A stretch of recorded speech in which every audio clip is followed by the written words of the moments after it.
Сайн мэцгаануу та бүхэндээ энэ өдрийн мэндийг хүргэе. Цэкрүүм эхлэхэд бэлэн боллоо. 2015 оны 8 сарын 2-ны үүр цайх үеэр Америкийн Хойд Каролина мужийн Дэвидсон тойрог 911-т дуудлага иржээ.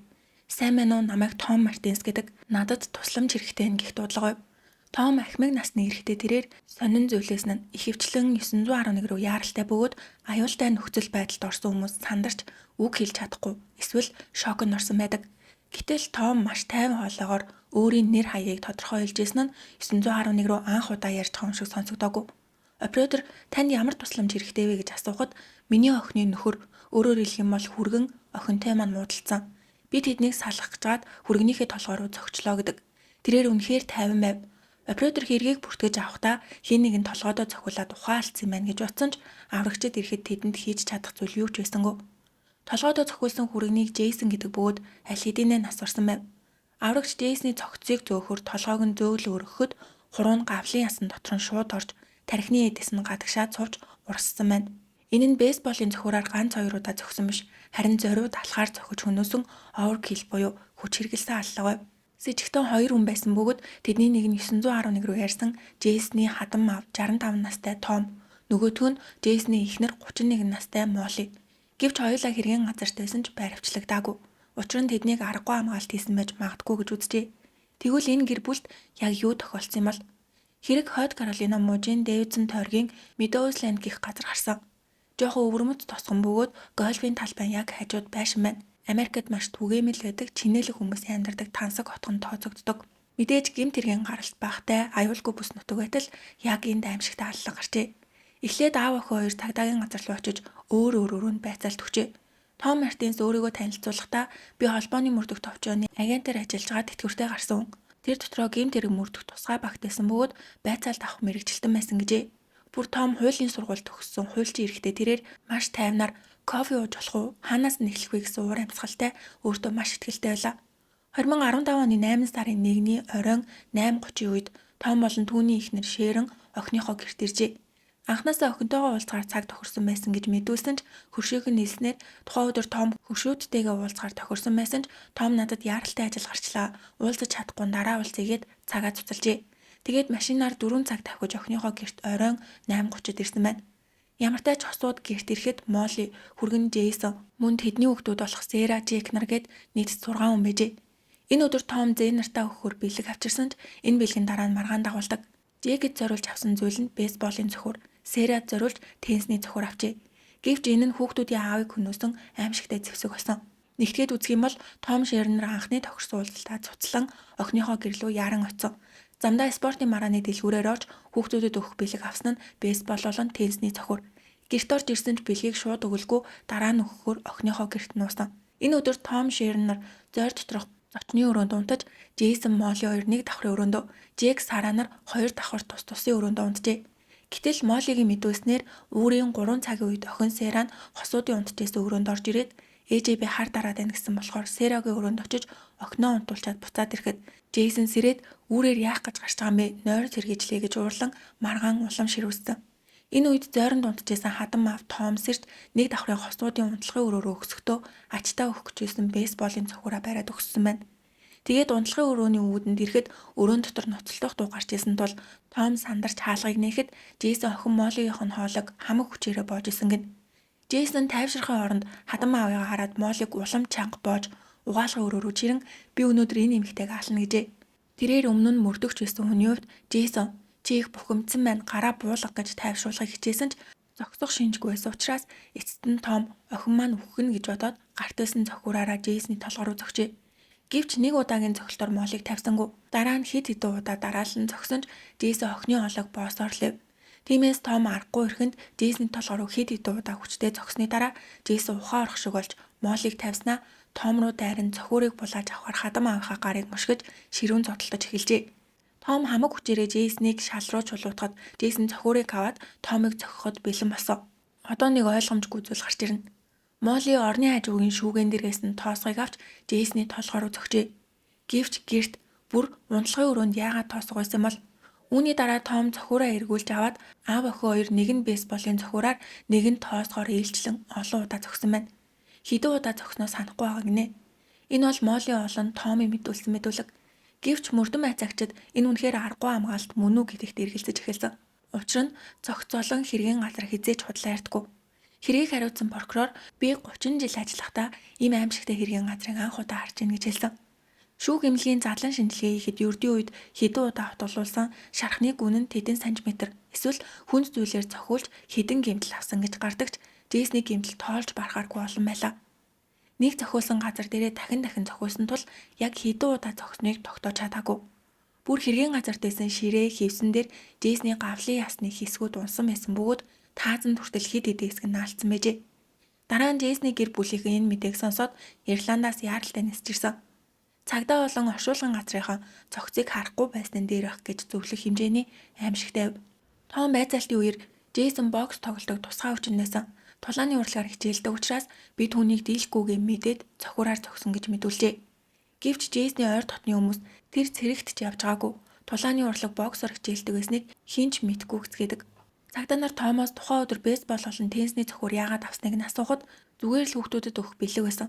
Джейсон над руу дайрсан болохоор би түүний эсрэг их цаарч байгаа цохиураар зогсон гэж мэдүүлсэн ч Джейсний гэмтэл гавлын ясны урд тал биш ард тал төвлөрсөн байв. Аргагүй хамгаалалт хийхэд ихэвчлэн өөрийгөө хамгаалахын тулд урдаас нь дайрч байгаа хүн рүү зогтдог учраас урд талдаа шарах авдаг. Хэргийн газрын цусны толбны шинжээж Джейсон унтсан юу ч хийж чадахгүй хүчгүй байхад нь дахин зогсон байна гэж мэдүүлжээ. Шал ба ханны зааг хэсэгт маш их цус байсан нь Джейсний хэвтэж байхад зогсон гэдгийг харуулдаг. Джейсон зогсожоод Моллигийн хоолойг боож явахдаа зохиулсан бол цус ханны дунд хэсэг эсвэл тааз буудан руу цацрах ёстой. Хамгийн гол нь Томми мэдүүлснээр Джейсний унтлагын өрөөнд зогсон гэсэн боловч цусны толб зөвхөн өрөөнд биш коридор угаалгын өрөөгээд дөрвөн зүгт цацарсан байв. Бүр Джейсний цустай гарын мөр хананд хэд хэдэн газар илэрсэн. Бүх нөхцөл байдал цусны толб цогцсны шинжилгээний хариу аргагүй хамгаалалт биш төлөвлөсөн аллан болохыг харуулжээ. Джейснийг бүрэн аюулгүй болгож нас орсны дараач тэд шууд цагдаа руу яриагүй. Цагдаа нарын ирэхэд цусны толб бараг хатцсан Джейсний цогц гүйтэн байв. Үүнээс харахад нас орсноос хойш доод тал нь 2-3 цагийн дараа 911 руу ярьсан нь харагддаг.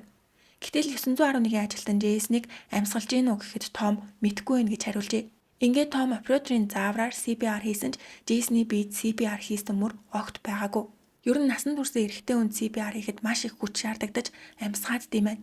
Гэтэл Том маш тодорхой яг ритмтэйгээр ном уншиж байгаа юм шиг эсвэл бүр номлол уншиж байгаа юм шиг 1, 2, 3 гэж хэлжээ. Тиймээс мөрдөн байцаагчид түүнийг CPR хийгээгүй жүжиглсэн гэж үзжээ. Үүнээс гадна Молли цагдаагийн газар дээрээ зурхиртлаа уйлж исэн ч мөрдөгчдийн хэлснээр ганц ч тусал нулимс гаргаагүй гэн. Мөн Молли хоолоогоо илж би хоолоогоо болгосон болохоор өвдөөд байна. Амьсгалж чадахгүй байна гэсэн тул эмчнэрийг дуудаад зураг авахулсан ч ямар ч хугарал, няцралт байхгүй ердөө хумсны чинээ жижиг улаасан мөрөөсөн. Том ч мөн адил. Тэр цохиур барай Джейсонтэй зодтолцсон гэсэн ч түүний биед ямар ч гэмтэл байгаагүй. Хоёулангийнх нь бүтэн энэ зургийг авахд ганц шарах байсангүй. Джейсний өмнөх эхнэр амиа алдсан мэжээ. Молли бол түүний хоёр дахь эхнэр юм байна. Өмнөх эхнэрийн нэрийг Маргарет гэдэг. Том цагдаад Джейсний өмнөх эхнэр Маргарет маш сэжигтэйгээр нас орсон. Энэ нэрийгт Маргарет ямар ч хамаагүй ч Джейсон өмнөх эхнэрээ хөнөөсөн гэж ярьжээ. Тэрээр Джейснийг ямар аюултай хүчрхийлэгч хүн байсныг баталахыг хүссэн. Өмнөх эхнэрээ хөнөөсөн хүн миний охины хоолойг боож алах гэжсэн нь ойлгомжтой. Тиймээс би аргагүй хамгаалалт хийсэн гэж тайлбарладагч Том болон Моллигийн мэдүүлгээс бусад бүх физик нотлох баримтууд Джейсон халдлагад өртөж хөнөөгдсөн болохыг харуулжээ. Ингээд мөрдөн байцаагчид Томми амнаас гарсан тусгай хүчин тулааны урлаг өмнөх эхнэрийн талаарх яриаг шалгах шаардлагатай болсон. Тэгвэл тухайн үед гэртээсэн Моллигийн ээж Шэрэн болон хүүхдүүд юу харсан бэ? Шэрэн унтчаад сэрэхэд нохоо уцаж дээрээс охины маань орилго дуу сонсогдсон. Энэ үед нөхөр маань дээшээ өгсөн. Маргалдажсэн болохоор би буцаад унтсан гэж мэдүүлжээ. Нэг гэрт бейсболын цохиураар зодтолдож тоосгоор хүн зогж явахад 50 унтаж чадах уу? Энэ боломжтой юу? 10 настай Джек болон түүний дүү 8 настай Сера нар Джейсний өмнөх эхнэр Маргареттайгаа гэрэлж байхад төрсөн хүүхдүүд. Молли Джейсон хоёр албан ёсны эхнэр нөхөр байсан ч Молли хүүхдүүдийг албан ёсоор өргөж авч амжаагүй ээжээ. Тиймээс Молли байцаалтын үеэр би асран хамгаалах хэрэгээ алдах уу? Джейсний гэр бүлийнхэн хүүхдүүдийг авч явах уу гэж асуухад цагдаа нар бодит байдлыг хэлж тийм ээ эхнэр нөхөр байсан ч албан ёсоор өргөж аваагүй бол асран хамгаалах хэрэгээ алдах боломжтой гэхэд Моллигийн дэлхий хөмрөгшөг болсон байна. Тэр төрсөн хүүхдүүд нь биш ч гэсэн хүүхдүүдийг асран хамгаалах эрхийг заавал авахыг хүсжээ. Байцаалт дуусны дараа Том Молли хоёр шууд баривчлагдаагүй. Тэд Моллигийн дүүгийн гэрт түр амьдрангаа хүүхдүүдийг дэрэгдээ байлгаж асран хамгаалагчаар тогтоолгох хүсэлт болон бичиг баримтыг яаралтай бөглөж эхэлжээ. Гэвч Джейсний гэр бүлийн өнцгөөс харах юм бол Молли хүүхдүүдийнх нь аавыг хөнөөсөн. Энэ нь аргагүй хамгаалалт мөн үү биш үү гэдгийг тогтоох ёстой ч аавыг нь хөнөөсөн бол Молли болон түүний аав Том байхад тэдэнд хүүхдүүдийн асран хамгаалах эрхийг өгөхгүй.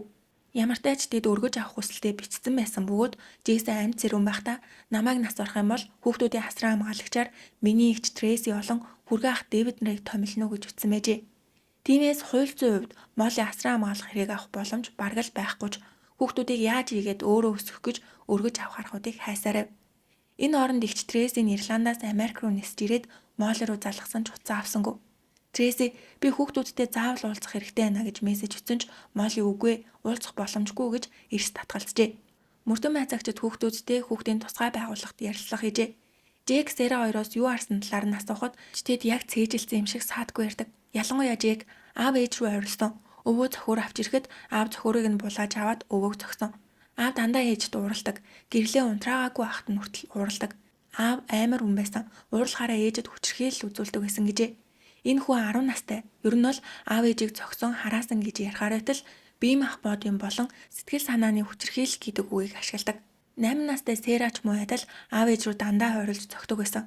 Аав үнэхээр аймар хүн гэдэг. Тэгвэл энэ гэр бүл яаж учирсан? Джейсэн ямар хүн байсан? Үнэхээр эхнэрээ зодож зогтдог хүчрхийлэгч байсан уу гэдгийг харцгаая.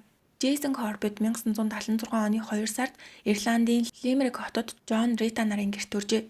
Тэрээр 8 хүүхэдтэй айлын хамгийн бага нь. Тэдний гэр бүл амжиргааны хувьд боломжгүй байсан тул аав нь ажлаасаа халагдахад хүүхдүүд нь бүгд цагийн ажил хийж амжиргаагаа залгуулдаг байв. Энэ үед Джейсэн спорт цогцлборт хамгаалагчаар ажилладаг байжээ. Насанд хүрэхэд найз нэг эмэгтэй танилцуулсан нь Маргарет Фицпатрик гэх эмэгтэй. Джейснаас 1 насаар ихч Маргарет үнэхээр сахиусан тэнгэр шиг маш зөөлөн, сайхан сэтгэлтэй нэгэн байжээ. Тэд албан ёсоор болтжоо Джейсэн ихч Трейсидээ найз охиноо танилцуулахад агаар шиг цэвэрхэн, үзэсгэлэнтэй, ийм сайхан дулаахан хүн миний дүүгийн найз охин болжоод маш их баяртай байна гэж хүлээж авчээ. Тэгж авсаар хуримлахаар олж хуримнаасаа 3 хоногийн өмнө 3 хоног уулзахгүй байжгаад хуримныхаа өдөр гинэт уулзъя гэж тохиролцжээ. Тэр хугацаанд Джейсэн өдөрт 1 удаа загтал бичдэг байв. Загтлыг Маргаретийн ихчээр дамжуулан өдөр бүр хургуулдаг байжээ. Загталтаа Маргаретэд ямар их хайртай, цаашдаа ямар амьдралаар амьдрахыг хүсэж байгаа, мөрөөдөл нь юу болох талаар бичдэг. Ийхүүдэд хосууд олж 2004 оны 9 сард анхны хүү Джек 2 жилийн дараа охин Сера нарт төрсөн. Тэд маш сэтгэл хангалуун сайхан амьдарч байсан ч аз жаргал нь урт удаан үргэлжилсэнгүй. 2006 оны 11 сарын 21-нд охин Сераг дөнгөж 3 сартай байхад Маргарет унтчихад гинэт сэрж аимшигтай ойрлон тархичилж эхэлсэн. Маргарет өмнө нь хэд хэдэн удаа астмаар зовж исэн учраас амьсгалын аппарат үргэлж ашигладаг байсан ч тухайн өдөр хичнээн эргэлсэн ч дээрцсэнгүй. Джейсэн шууд түргэн тусламж дуудан эмнэлэг рүү явсан ч Маргарет машин 31 настай байхдаа нас баржээ. Ингээд Джейсэн дөнгөж төрсөн нэлэх хүүхдүүдтэйгээ үлдэж хэцүү байсан ч өмнөхөөсөө завгүй ажилд хүүхдүүдтэйгээ цагийг их өнгөрөөдөг болсон. Ядарсан өдрөө нас барсан Маргаретэд захиа бичиж унтдаг байв. Тэр загтлууд одоо ч байдаг. Тамтай байна. Өдөр ирэх тусам чамайг улам их санаж байна. Джек Сера хоёр ч гэсэн чамайг санаж байгаа. Өнөөдөр Серагийн анхны шүд ургалаа. Сера анх удаа алхлаа гэх мэт хүүхдүүдийнхээ мэдээг загтал болгон бичдэг. Гэвч Джейсэн мөнгө олохын хажуугаар ганцаараа хүүхдүүдэд асрах маш хүнд байсан тул 2007 онд опер буюу асрагч ажилд авахар шийджээ. Опер гэдэг нь гэрийн ажил хийж хүүхэд асарч хамт амьдран бага хэмжээний цалин авдаг асрагчийг хэлдэг. 2008 оны 2 сард Джейсэнд нэг анкет ирэв. Илгээгч нь 25 настай Молли Мартинс. Би Америкийн Теннесси мужийн Ноксвилл хотоос гаралтай. Клэсмоны их сургуулийг төгссөн. Багш болон асран хамгаалагчийн сертификаттай. Олимпийн сургалтын усан спортын шигшээ багийн орлон тоглогчоор ажиллаж исэн гэж бичжээ. Джейсэн хүүхэд асрахад яг тохирно гэж бодоод шууд ажилд авахар хариу бичжээ. Сар гарны дараа Молли Америкаас Ирланд руу ирсэн ч Ирландын нисэх онгоцны буудал дээрээс түүнийг оруулаагүй. Шалтгаан нь нэгдлийн тасалбартаа ирсэн бөгөөд асрагчийн виз биш энгийн жуулчны визээр ирсэн байв. Ингээд Америк руу буцаагдсан бөгөөд Джейсний эгч Трейси энэ тухай сонсоод наад охин чинь тэнийг юм уу? Хамгийн энгийн визний асуудлаа шийдэж чадахгүй ч яаж ажил хийх юм бэ гэж хэлжсэн. Удалгүй дахин Ирландд ирэхэд Джейсэн болон түүний найз Лин нар тосч авжээ. Лин Моллиг хараад тэр шууд Калаб руу явхад бэлэн харагдаж гин гэж утсан бөгөөд ковбой гутал богино юбктэй ирсэн нь ажил ирж байгаа хүний хувьд сонин сэтгэл үлдээжээ. Харин Джейсэн Моллид шууд татагдаж тэд Моллигийн Ирландд ирсэн эхний шөнөө л ойрцсон. Гэвч Молли Джейснаас Америкт сүй тавьсан залуутай байснаа нуужээ. Молли 1983 оны 9 сард төрсөн Джейснаас 7 дүү. Аав Том нь холбооны мөрдөх товчооны агент болон хуульч. Ээж Шерн нь Эмригийн их сургуулийн математикийн доктор. Айлын ганц охин тул эргэлж өссөн ч сэтгцийн гүн асуудалтай ээжээ. Түүний анкетанд бичсэн зүйлс бүх тудлаа. Бодит байдал дээр сургууль төгсөөгүй. Ямар ч асран хамгаалагчийн сертификат байхгүй. Ердөө сургуулийн усан сэлэлтийн дугуйланд байсан. Мөн гоо сайхны салонд ресепшн хийжсэн байна. Молли өмнө нь Америкт Кис Бен гэх залуутай амьдарч исэн бөгөөд хоёр тал сэтгцийн эмгэг болон сэтгэл зүйн асуудалтай өдөрт 16 төрлийн юм уудаг. Нэг өдөр би Ирланд руу асрагч хийхээр явна гэж хэлээд шууд явсан ба 2-7 хоногийн дараа найз залуудаа салж байгаагаа имэйлээр мэдэгджээ. Молли Джейсний хүүхдүүдтэй хурдан тасч Джейсонтэй хурдан ирэхийг хүсдэг. Имэйлээс харахад Джейсон бид хэтэрхий яарч байна. Хүүхдүүд дахин ээжигээ алдахаа сайж ин. Жохон хүлээ гэдэг бол Молли би тодорхойгүй байдал зүгээр хүлээж чадахгүй. Хурдан шийд гэсэн байр суурьтай байсан. Удалгүй Молли Джейсний талигаа чихэнд Маргареттай амьдарч исэн байшин тавилгад дургүй байгаа илэрхийлж бүх тавилгыг солиулж байшинг заруулж харуулжээ. Энэ байшинг зарах гэрээ яг Маргаретыг нас барсны 3 дахь жил дээр хийгдсэн. Джейсон Моллигийн ааш авир сэтгцийн байдлын талаар мэдээгүй байсан бөгөөд хүүхдүүд нь Моллиг ээжээ гэж дуудаж эхэлсэн нь тэднийг улам бүр ойртуулжээ. Игч Тресийн яагаад байшингаа зарах гээд байгаа юм бэ? Тэгж болохгүй гэж ятгах игчээсэн ч Джейсон та Моллигийн занг мэдэн штэ. Би нэгэнд гарын үсэг зурсан одоо яах ч арга байхгүй гэжээ. Ингээд 2010 оны Валентины өдрөөр Джейсон Моллид гэрлэх санал тавьж хурмын өдрөө товлох гэтэл Моллиг гэрлэхийг хүсэжсэн ч элбгийн шаардлага болцол тавьжээ. Нүүж ирээд шинэ байшиндаа жилч болоогүй ч надад Ирландд амьдрахад хэцүү байна. Америк руу буцмаар байна. Бүгдээрээ Америк руу нүүе гэдэг. Ирландд амьдрах уу эсвэл Моллигийн нутаг болох Америкт амьдрах уу гэдэг нь маш чухал асуудал бөгөөд хоорондоо ярилцаж шийдэх ёстой байтал Молли надтай хамт Америк руу яв эсвэл тал энэ хоёрын нэгийг сонгох гэж шаарджээ. Джейсний хувьд тайртай хүнтэйгээ гэрэлж гаж хүүхдүүдэд бодохгүй байхын аргагүй. Гэтэл хүүхдүүдийн хувьд Молли ээжээс нь өөртөө болсон байв. Бараг 3 жил хамт амьдарсан. Дээрээс нь сүү тавьсан байхад Моллигоос сална гэдэг хялбар зүйл биш. Учир нь Моллигоос салах юм бол хүүхдүүд ч мөн Моллигоос салах хэрэгтэй болно. Тиймээс Америк руу явах уу болох уу гэдэг дээр маш их маргаантай байсан ч эцэст нь Джейсон би залуугүй өмчн золиос гаргая. Америкт очсон ч хангалттай сайхан амьдарч чадах насн дээр байна гэж бодоод гэр бүлээрээ Америк руу нөхөр болов. Джейсон байшингаа дахин зарж ажилласаа гарan Моллигийн хүснээр Америк руу явлаа. Гэр бүл Америкийн Хойд Каролина мужийн Winston-Salem гэх хотын Гойлф комьюнити болох Meadowsland-д суурьжээ. 5 өрөө, 3 угаалгын өрөөтэй. Ирланд дахь байшингаас хамаагүй том байшинг Джейсон өөрийн нэрээр худалдаж авсан. Нүүж ирснээс хэдэн 7 хоногийн дараа буюу 2011 оны 6 сарын 4-нд уулзснаас хойш 3 жилийн дараа Моллигийн төрсөн нутаг болох Теннесси мужийн Knoxville хотод хурмаа хэлээ. Гэвч энэ үед ч Молли хурмыг аль болох сүр жавхлантай хийх ёстой. Ялангуяа Маргаретийн хурмнаас ч илүү их мөнгө зарцуулж том хийх ёстой гэснээс болж хосууд дахин маргалцсан ч Молли ялж хамаг мөнгөө шавхан байж аль болох тансаг хурмийсан. Энэ үеэр Ирландд байсан Джейсний гэр бүлийнхний бүгдийг нь урьж яг л үлгэрийн юм шиг хурм болж өнгөрчээ. Джейсний талын зочид Ирландаас ирсэн бол Моллигийн талын зочид Америкийн өнцөг булан бүрээс цугларсан байв. Бүгд хамтдаа сууж хоорондоо ярилцжээтэл Моллигийн талын нэгэн зочин ямар сонио хувь тавилан бэ? Джейсон талигаа чихнэрийнхээ найзтай гэрэлж байгаа юм биш үү гэжээ. Джейсний талын зочид хоёр охин найзууд байсан юм уу гэхэд цаадах нь тийм ээ Маргаретыг хорт авдраар нас орохоос өмнө Молли багынх нь найз байсан гэсэн. Та нар мдээгүй байсан юм уу гэдэг. Ирландаас ирсэн гэр бүлийнх нь хачин санагдсан. Молли Маргареттэй хизээч уулзж байгаагүй. Ирландд анх очсон он нь 2008 он бөгөөд Маргарет түүнээс 1 жил хагасын өмнө нас орсон байсан. Мөн Маргарет астмаас болж нас орсон бөгөөд хорт авдраар бишээ. Молли энэ зүйлийг хүртэл худлаа ярьж авдаг гэжээ. Худлаа ярих эмэг нь гүнзгийрсэн хүмүүс огт хэрэгцээгүй, өөрт нь ямар ч ашиггүй зүйл дээр хүртэл худлаа ярьж авдаг. Молли яг л тийм байв. Үүгээр зогсохгүй Молли өөрийн гэр бүл найз нөхдөө Джейсний охин Сераг, миний төрсөн охин би өөрөө гаргасан гэж худлаа ярьжээ. Мөн их сургуульд байхад их чинь хорт авдраар нас орсон гэж ярьдаг байсан ч анхнаасаа түүнд ямар ч ихч байгаагүй. Тэр нь их сургуульч төгсөөгүй. Хурмын хүлээн авалтан дээр Джейсний зээдүү маш олон төрлийн хоолны аршилтай тул хүлээн авалтын хоолноос идэж чадахгүй байсан учраас эцэг их нь яаралтай Макдоналдсаас бургер авч өгсөн. Гэтэл Молли үүнийг хараад хүрв. Чи хий юм бэ? Хиддэн? Макдоналдс яах гэж идээд байгаа юм бэ? Бидний өгсөн аав сонирн байна уу? Харшил гэж юу яриад байгаа юм? Бүгдийн даван тулах ёстой гэж тулгаснаас болж хүү тэндээ зурхиртлуулжээ. Хүмүүс Моллигийн энэ мэт хэрэггүй зүйл дээр аашлах, хурмын турш нэг уйлж, нэг гинэж, гинэд дуурлах зэрэг нь гэрлэхийг хүсгүй байгаа юм болов уу гэж шивэр авир ярилцаад хүргэсэн. Ийм зүйлийг харж исэн Джейсний сэтгэлж тавгүй.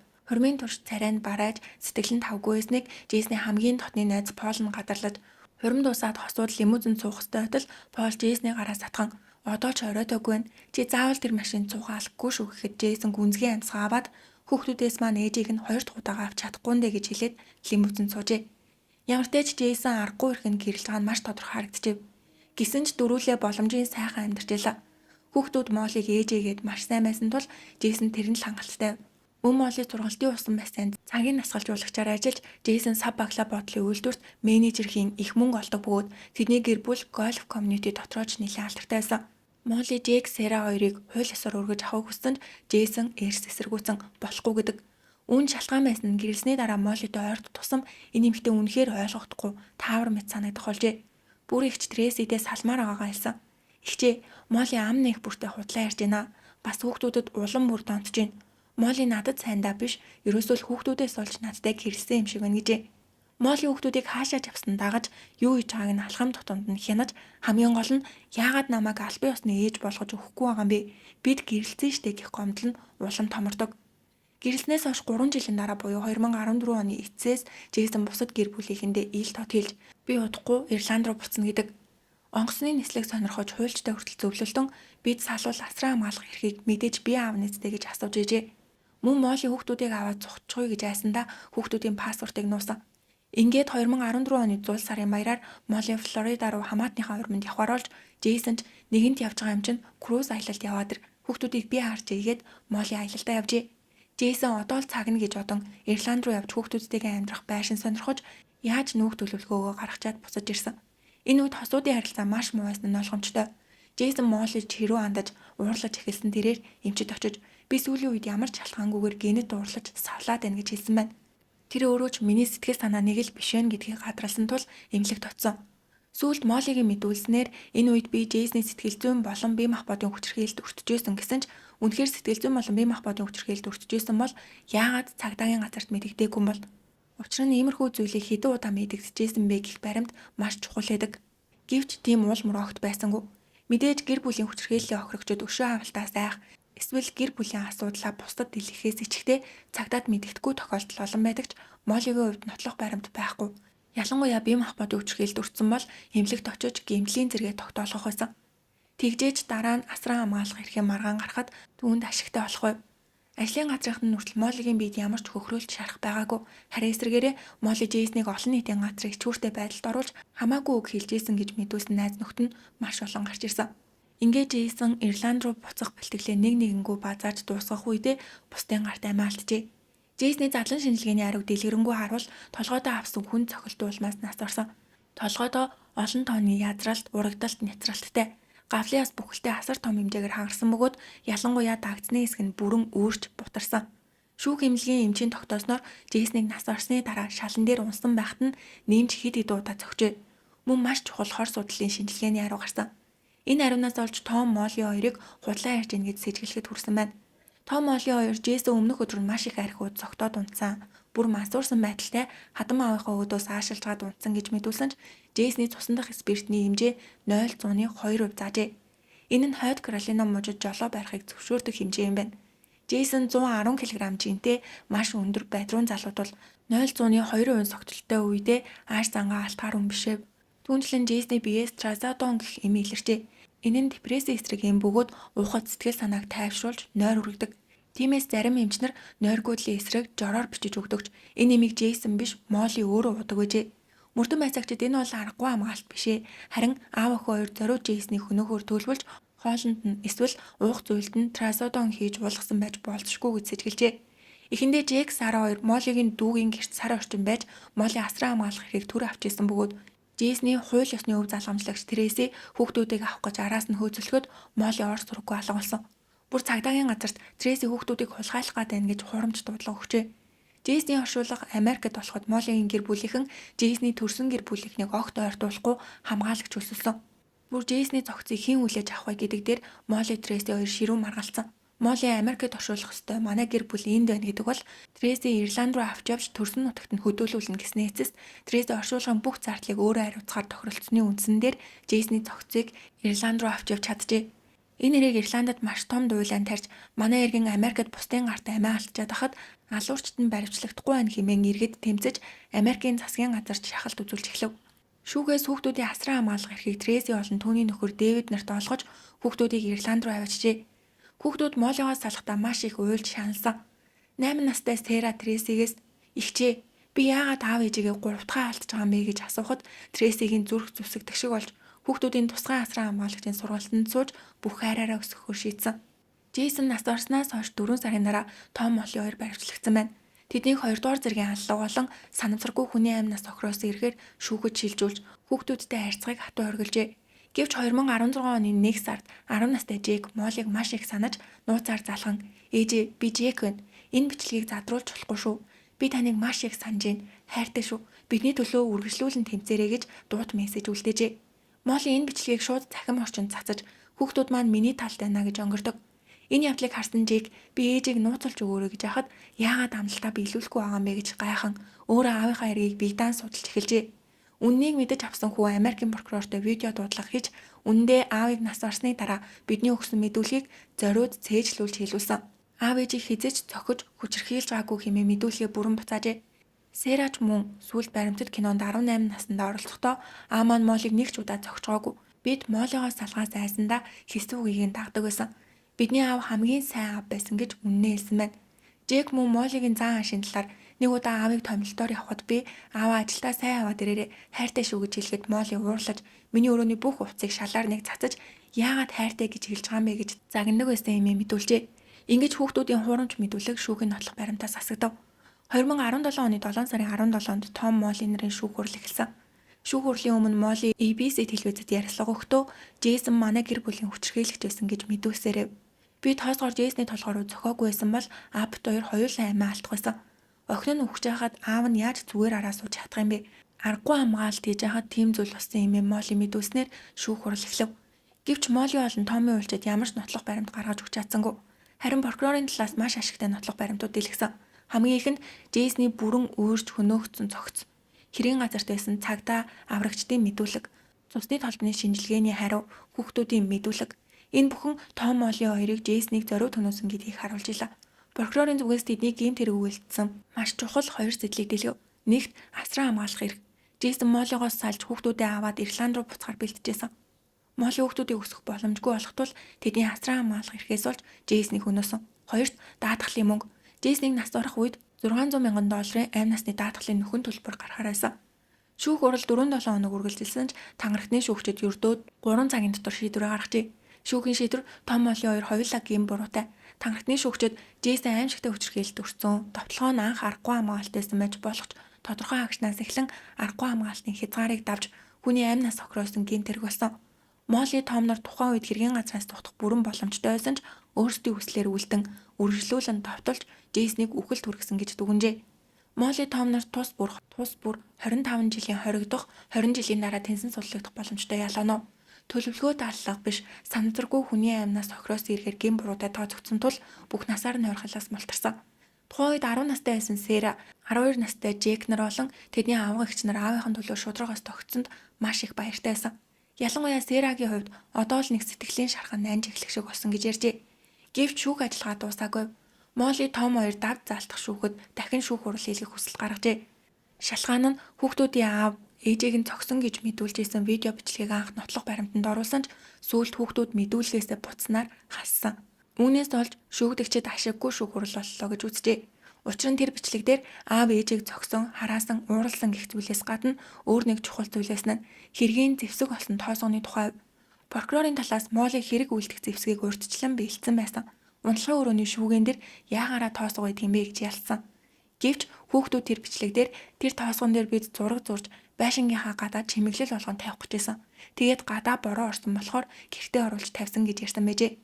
Энэ нь Моллид маш ашигтай мэдүүлэг байтал яагаад тассан юм бэ гэд хуульчид үүнийг шудраг бус гэж маргасан. Түүнчлэн хуульчид хүүхдүүд Ирланд руу аав эгч Трейситэйгээ хамт очсныхоо дараа мэдүүлгээ өөрчилсөн. Аав эгч нь хүүхдүүдийн тархийг угаасан байх. Энэ бол шудраг бус шүүх хурал гэж маргадаг. Мөн шинэ нотлох баримт гарч ирсэн.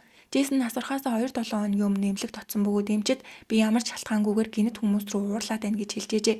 Хуульчид Джейсон сэтгэл зүйн хувьд докторгүй байсан бөгөөд Моллид бие махбодын болон сэтгэл санааны хүчирхийлэл үзүүлдэг байсан нь үнэн. Тэр эмчид өөрөө ингэж хэлсэн байна гэж батлахыг хичээдэг. Түүнчлэн хэрэг гарахаас өмнө хосуудын харилцаа муу байхад Молли гэр бүл саалтын хуульчтай зөвлөлдөж нөхөр маань хүчирхийлэгт эсвэл намайг хянахыг хичээдэг бол салсны дараа би асран хамгаалах эрхийг авч чадах уу гэхэд хуульч боломжтой. Албан ёсоор өргөж аваагүй ч аав нь үнэхээр арчаагүй хүн бол хүүхдүүдийн асран хамгаалах эрхийг авч болно гэж зөвлөжээ. Тиймээс Молли диктофон худалдаж авч гэрийнхээ өнцөг булан бүрт нууцаар байрлуулсан. Джейсон намайг цохих юм уу хараавал үүнийг ашиглана гэж бодсон. Ингээд олон 10 цагийн бичлэгнээс зарим хэсгийг шүүхэд нотлох баримтаар гаргаж өгчээ. Тэр бичлэгт гэр бүлэрээ хүүхдүүдтэйгээ хамт орой хоол идэж байхад Джейсон Моллид нэг зүйл хэлсэн ч Молли түүнийг тоолгүй өнгөрөөхөд Джейсон уурлаж "Би чамтай юм ярьж байна. Яагаад намайг тоохгүй байгаа юм бэ? Би гэр бүлэрээ хамт орой хоол идмээр байна" гэж байна. "Би нэг үгээ хэдэн удаа хэлэх ёстой юм бэ? Намайг ингэж чангаар нэрийг чинь дуутахад хүрэхгүй ээж болохгүй юу" гэхэд Молли Джейсны яриаг шууд таслан. "Хүүхдүүдээ бялуу ихэд бэлтгүү" гэдэг. Джейси яриаг нь тасланд улам бухимдан "Би чамтай ярьж байхад яагаад өөр сэдв рүү өсрээд байгаа юм бэ" гэд ойрлон санал чулуудав. Хүүхдүүд айсандаа санал битгий шидэд байгаа чи битгий маргалт гэж ойролдог.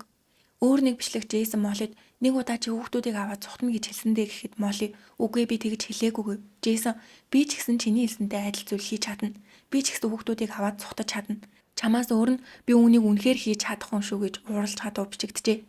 Хуульчид Джейсон хүүхдүүдээр далайлган занал хийлдэг маш арчаагүй хүчирхийлэгч хүн байсан юмэн дахин шүүх хурал дээр маргав. Аудио бичлэг дээр Джейсон ууралж байгаа нь үнэн бөгөөд догшин харагдаж байна. Гэвч олон 10 цагийн бичлэг дотроос хамгийн хүчтэй нь ердөө энэ хоёрхан л бичлэг байв. Моллигийн яриад байсан бие махбод хүчирхийллийн талаар ямар ч бичлэг байсангүй. Хараалын өгч байгаагүй.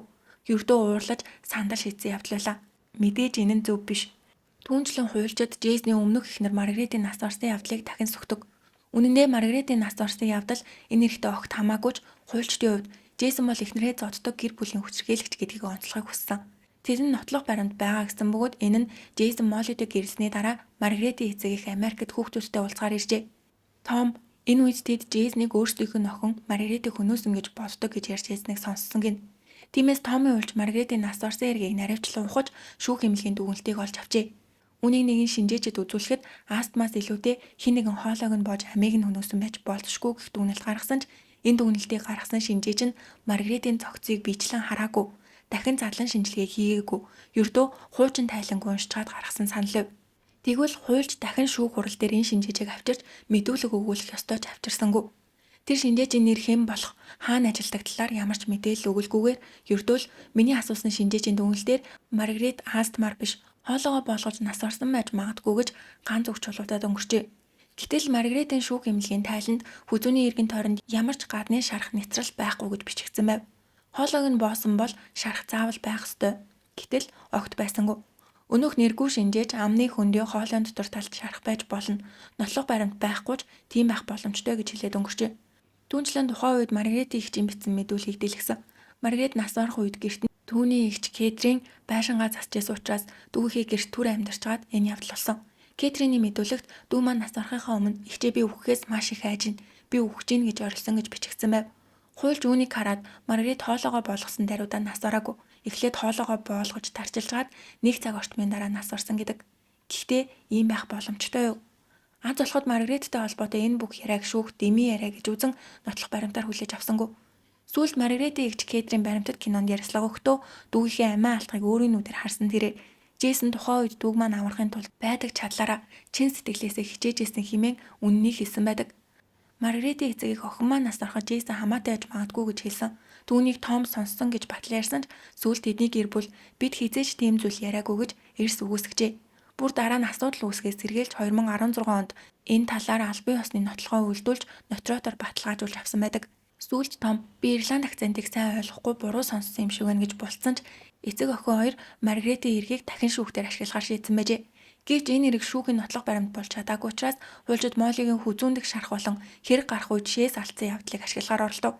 Тэд Джейсон Моллигийн олог боох үед айсандаа шээс алдсан гэж тайлбарласан ч прокурор хэрүүл маргааны үед эсвэл үүр цайх үед давсаг дүүрсэн байхад сандарч шээс алдах боломжтой гэж няцаажээ. 2019 онд тэдний дахин шүүх хурал хийх хүсэлтийг хүлээж авсан. Америкт нэгэнт ял авсан эрэгт дахин шүүх хурал зарлана гэдэг маш ховор байтал тэдэнд энэ боломж олдсон нь олон хүний гайхширлыг төрүүлв. Ингээд 3 жил 6 сар орогдсны эцэст тэд шоронгоос суллагдаж хүүхдүүд олон нийтийн эсэргүүцэлтэй тулгарсан. Сэрэ захим сүлжээнд уйлж тэр хүмүүсээс олж миний амьдрал дахин сүрлээ. Аавыг маань хөнөөсөн хүмүүс яагаад чөлөөтэй явж байгаа юм бэ? Би аавтайгаа уулзахын тулд зөвхөн шарил дээр нь л очиж чадна хэмээн видео бичлэг нийтэлсэн. 2023 оны 10 сарын 30-нд дахин шүүх хурал эхлэхийн яг өмнө Молли Том хоёр прокурортой ялын тохиролцоо хийжээ.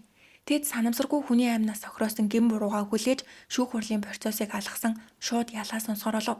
Ял сонсох өдөр шүүх хуралд Жек 19 настай, Сера 17 настай ахтай очиж шүүхийн өмнө зоригтойгоор мэдүүлэг өгсөн. Жек шүүгчээ Моллид битгий уртаарай. Тэр худлаа зүйлээр тархийг маань угаасан хүн маань Моллиг нэг ч удаа зогсчихоогүй гэдгийг би баталж чадна гэдэг бол Сера. Аав маань хорон санаатан болгож харуулсан Моллигийн гэр бүлээс олж миний амьдрал сүрсэн. Би унтлагын өрөөний хананд аавынхаа цустай гарын мөрийг харсан. Аав маань хохирогчилсан гэдэг. Гэвч ялын тохиролцоо хийсэн тул тэдэнд 3 жил 6 сар хоригдсон дээр нь нэмээд 8 сар 20 хал өгөөд хэрэг дууссан. 25 жилийн ял авсан байсан хүмүүс ердөө 4 жил гараа хоригдоод суллагцсан. Шудраг босоогоос өөр улсын иргэнийг биш Америк иргэнийг аав охин хоёр нийлж алсан бол ийм бага ял өгөх болов. Дахин шүүх хурлыг зөвшөөрөл өгөх байсан уу гэдэг асуудалтай. Шоронгоос суллагцсныхаа дараа тэд чимээгүй амьдарч байгаа бөгөөд сүүлд баримтат кинонд оролцохдоо Молли би 4 жил хоригдсондоо ч гомдолтой байна. Хүүхдүүдийг миний эсрэг зэвсэг болгон ашигласан юм ярьжээ. Өнөөдөр Жек их сургуульд хөгжмийн чиглэлээр суралцж байгаа бол Сера 2020 онд эцэг эхийн алдсан хүүхдүүдэд зориулсан ном бичиж сүүлд аавынхаа тухай ном хэвлүүлсэн байна. Ах トゥ хоёрын ганцхан хүсэл бол аавынхаа нэр үндийг бүрэн сэргээх. Тэд багадаа айдсаас болж хурамч мэдүүлэг өгч өсөндөө одоо ч харамсдаг ба аавынхаа дурсгалын төлөө тэмцээр байна.